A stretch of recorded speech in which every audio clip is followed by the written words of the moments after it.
اعوذ باللہ من الشیطان الرجیم بسم اللہ الرحمن الرحیم۔ السلام علیکم امت محمد، آپ دیکھ رہے ہیں شہدائے محمد۔ آج کا ہمارا موضوع ہے سید الاولیاء حضرت سیدنا سرکار شیخ سید احمد کبیر رفاعی رضی اللہ تعالیٰ عنہ کے بارے میں۔ 7 درویشوں کی 7 بشارتیں۔ بچپن میں حضرت سیدنا احمد کبیر رفاعی رضی اللہ تعالیٰ عنہ کے قریب سے 7 درویشوں کا گزر ہوا تو وہ ٹھہر کر آپ کو دیکھنے لگے۔ ان میں سے ایک نے کلمہ طیبہ لا الہ الا اللہ محمد رسول اللہ پڑھا اور کہنے لگا اس بابرکت درخت یعنی پیڑ کا ظہور ہو چکا ہے، یعنی وہ کھل چکا ہے۔ دوسرے نے کہا اس درخت سے کئی شاخیں نکلے گی۔ تیسرے نے کہا کچھ عرصے میں اس درخت کا سایہ طویل یعنی لمبا ہو جائے گا۔ چوتھے نے کہا کچھ عرصے میں اس کے پھل زیادہ ہوں گے اور چاند چمک اٹھے گا۔ پانچویں نے کہا کچھ عرصے بعد لوگ ان سے کرامت کا ظہور دیکھیں گے اور کثرت سے ان کی جانب مائل ہوں گے۔ چھٹے نے کہا کچھ ہی عرصے بعد ان کی شان و عظمت بلند ہو جائے گی اور نشانیاں ظاہر ہو جائے گی۔ ساتویں نے کہا نہ جانے برائی کے کتنے دروازے ان کی وجہ سے بند ہو جائیں گے اور بہت سے لوگ ان کے مرید ہوں گے۔ یہ درج ہے فیضان سید احمد کبیر رفاعی میں۔ سجادہ نشینی کا واقعہ۔ جب حضرت سید احمد کبیر رفاعی رضی اللہ تعالیٰ عنہ کے ماموں سیدنا شیخ منصور علیہ الرحمہ کا آخری وقت قریب آیا تو ان کی زوجہ محترم نے عرض کی اپنے فرزند کے لیے خلافت کی وصیت کر دے۔ حضرت شیخ منصور علیہ الرحمہ نے فرمایا نہیں، بلکہ میرے بھانجے سید احمد کبیر رفاعی کو خلافت کی وصیت ہے۔ زوجہ محترم نے جب اصرار یعنی کہ ان کی بات سے سہمت نہ ہوئی تو آپ نے اپنے بیٹے اور بھانجے حضرت احمد کبیر رفاعی رضی اللہ تعالیٰ عنہ کو بلوایا اور دونوں سے فرمایا میرے پاس کھجور کے پتے لاؤ۔ تو ان کا بیٹا تو بہت سے پتے کاٹ کر لے آیا، مگر حضرت سیدنا احمد رفاعی رضی اللہ تعالیٰ عنہ کوئی پتا نہ لائے۔ وجہ پوچھی تو حکمت سے بھرپور جواب دیتے ہوئے عرض کیا کہ میں نے سب کو اللہ تعالیٰ کی تسبیح کرتے ہوئے پایا، اسی لیے کسی پتے کو نہیں کاٹا۔ سبحان اللہ۔ حضرت شیخ منصور رحمۃ اللہ علیہ نے اپنی زوجہ کی طرف مسکرا کر دیکھا اور فرمایا کہ میں نے بھی کئی مرتبہ یہی دعا کی تھی کہ میرا خلیفہ میرا بیٹا ہو، مگر مجھے ہر مرتبہ یہی فرمایا گیا کہ تمہارا خلیفہ تمہارا بھانجا ہے۔ لہٰذا 28 سال کی عمر شریف میں حضرت سیدنا احمد کبیر رفاعی رضی اللہ تعالیٰ عنہ کو ماموں جان کی طرف سے خلافت عطا ہوئی اور اسی سال حضرت شیخ منصور علیہ الرحمہ کا انتقال ہوا۔ اللہ کی مخلوق پر شفقت و رحم۔ حضرت سیدنا احمد کبیر رفاعی رضی اللہ تعالیٰ عنہ کے جسم پاک پر جب مچھر بیٹھ جاتا تو اسے نہ ہی خود اڑاتے نہ کسی کو اڑانے دیتے، بلکہ فرماتے کہ اللہ تعالیٰ نے جو خون اس کے حصے میں لکھا ہے وہ وہیں پی رہا ہے۔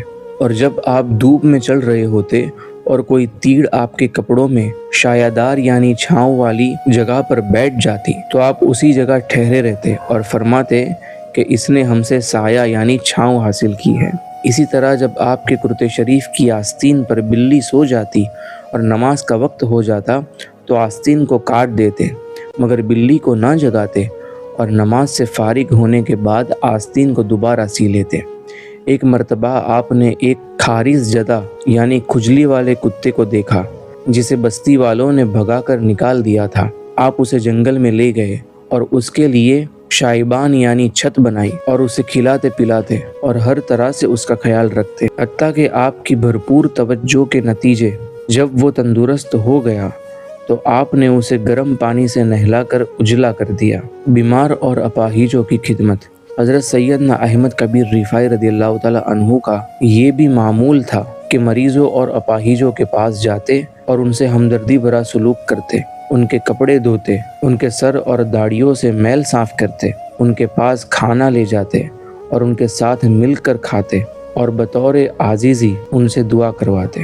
ایک دن آپ کا گزر چند بچوں کے پاس سے ہوا جو کھیل رہے تھے۔ آپ کو دیکھا تو ہیبت کی وجہ سے بھاگ گئے۔ آپ ان کے پیچھے گئے اور فرمایا میری وجہ سے تم ہیبت میں مبتلا ہوئے، لہٰذا مجھے معاف کر دو اور اپنا کھیل جاری رکھو۔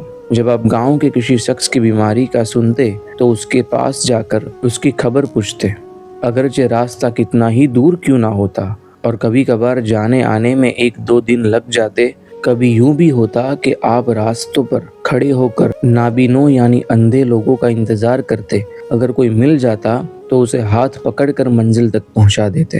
سبحان اللہ۔ عورت کی بد اخلاقی پر صبر اور اس میں مسلمانوں کے لیے نصیحت۔ حضرت سیدنا احمد کبیر رفاعی رضی اللہ تعالیٰ عنہ کا ایک مرید جو کئی مرتبہ خواب میں آپ کو جنت میں دیکھ چکا تھا لیکن آپ سے اس کا کوئی ذکر نہ کیا تھا، ایک دن آپ کی خدمت میں حاضر ہوا تو آپ کی بیوی کو آپ سے بدسلوکی کرتے ہوئے پایا اور آپ اس زیادتی پر خاموش تھے۔ وہ مرید دیکھ کر بے قرار ہو گیا اور دیگر عقیدت مندوں کے پاس جا کر کہنے لگا، یہ عورت حضرت پر اس قدر زیادتی کرتی ہے اور تم خاموش رہتے ہو۔ کسی نے کہا اس کا مہر 500 دینار ہے اور حضرت غنی نہیں ہے۔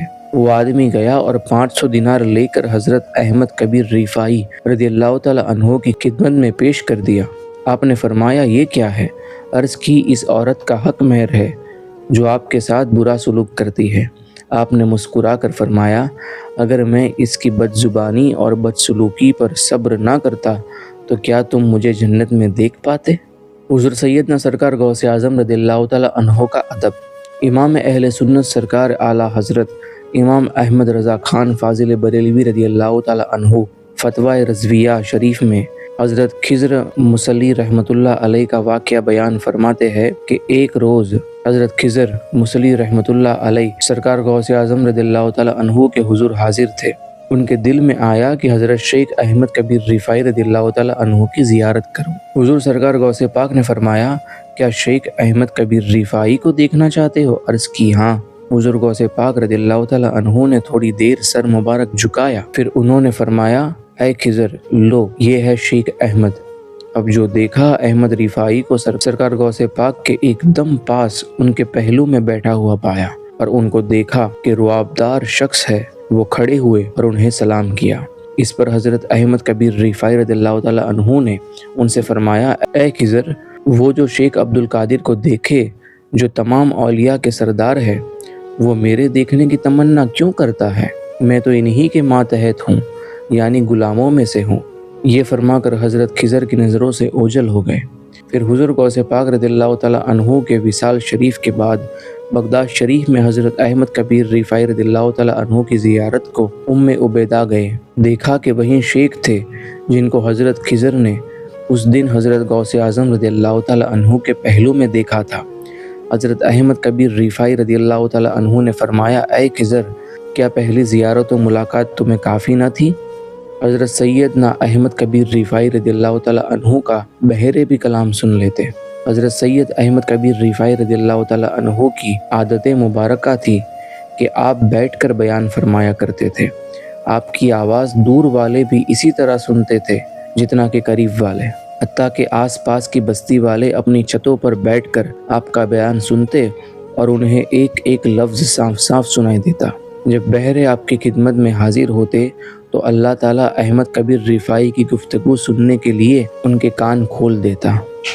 سید کبیر احمد رفاعی رضی اللہ تعالیٰ عنہ کے آخری دن آپ کے خادم خاص حضرت یعقوب رحمۃ اللہ علیہ فرماتے ہیں، وصال سے پہلے سیدی احمد کبیر رفاعی رضی اللہ تعالیٰ عنہ مرض اسہال یعنی پیٹ کی بیماری میں مبتلا ہوئے۔ 1 ماہ تک اسی تکلیف میں مبتلا رہے اور 20 دن تک نہ کچھ کھایا نہ پیا، اپنے چہرے اور داڑھی مبارک مٹی پر رگڑتے ہوئے روتے رہتے۔ لبوں پر یہ دعا جاری تھی، اے اللہ مجھے معاف فرما دینا، یا اللہ مجھے اس مخلوق پر آنے والی مصیبتوں کے لیے چھت بنا دے۔ بالآخر 66 سال تک اس در فانی یعنی اس دنیا میں رہ کر مخلوق خدا کو صحیح راستہ دکھایا۔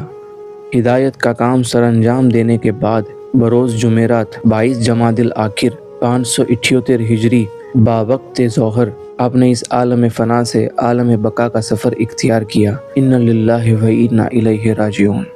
آپ کی زبان مبارک سے ادا ہونے والے آخری کلمات یہ تھے، اشہد اللہ الہ الا اللہ و اشہد ان محمد الرسول اللہ صلی اللہ علیہ وآلہ وسلم۔ تھوڑی ہی دیر میں بستی عبیدہ میں آپ کے وصال پاک کی خبر مشہور ہو گئی۔ بس پھر کیا تھا، آپ کے آخری دیدار اور نماز جنازہ میں شرکت کے لیے دور دور سے لوگ جمع ہونے لگے، یہاں تک کہ نماز جنازہ کے وقت لاکھوں کا مجمع موجود تھا۔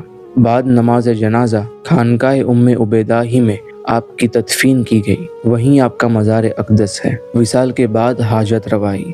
حضرت شیخ عمر فروسی رحمتullah علیہ فرماتے ہیں مجھے کئی مرتبہ امام رفاعی رضی اللہ تعالیٰ عنہ کے مزار اقدس پر حاضری کی سعادت نصیب ہوئی۔ ایک مرتبہ تو ایسا بھی ہوا کہ آپ نے قبر مبارک سے بآواز بلند میری ایک حاجت کے بارے میں فرمایا، جا تیری حاجت اللہ کے حکم سے پوری کر دی گئی۔ ایسے عظیم الشان ولی کامل کا علم غیب کے بارے میں کیا عقیدہ ہے؟ حضرت سیدنا احمد کبیر رفاعی رضی اللہ تعالیٰ عنہ اپنی کتاب میں آپ فرماتے ہیں کہ اللہ تبارک و تعالیٰ غوث و کتب کو علم غیب عطا فرما دیتا ہے، یہاں تک کہ جو بھی درخت و پیڑ اگتا ہے اور پتا سرسبز یعنی ہرا ہوتا ہے تو وہ غوث و کتب سب جان لیتے ہیں۔ سبحان اللہ۔